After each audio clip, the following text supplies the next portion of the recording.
Сәлем достар, сіздерге бүгін осындай ерекше этажды манты деп аталатын тағамның түрін таныстыратын боламын. Бұл кәдімгі мантының құрамындай, бұның да құрамы ұн, жұмыртқа және бір шай қасық тұзымызды салып, шамалы сәл қаттылау етіп қамыр елейсіздер қанжылым сумен. Өйткені екі этажды мантымыз әдемі болып, формасын сақтап тұру үшін сәл қаттылау болу керек қамыры. Қатты жұмсақ болса, ол былжырап кетеді. Дәл осылай мен құсап елеп, бастырып 10-15 минутқа қойып қоясыздар. Қамыр иін қанып болам дегенше біз салмасын дайындаймыз. Оған фарш, менде пияз и картошка. Әркім өз қалауынша қосады.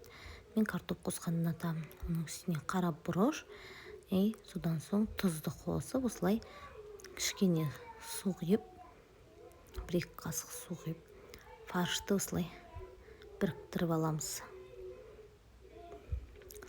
Содан соң қамырымызды алып, осылай бөліктерге бөліп, бір бөлігін алып, қолмен ширатасыздар. Оны да тоже арман қарай бөлесіздер. 4-5 бөлікке бөліп, дәл осылай қолмен жұмсақ етіп елеп аласыздар.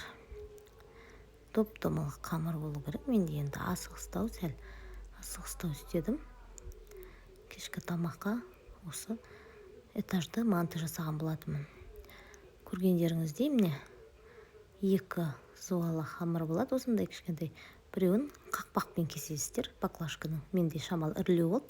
Кішкентай көлемді қақпақпен кессеңіздер болады. Ортасына осылай фаршты салып, салмамызды 2 қабатын бірдей қылып өстіп, гармошка қылып, бір-біріне біріктіресіздер.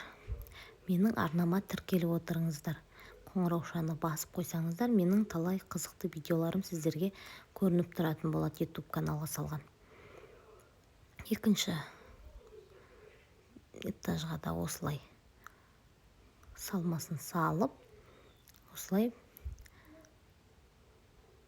үстіңгі жағын гармошкалеп өстіп бүресіздер.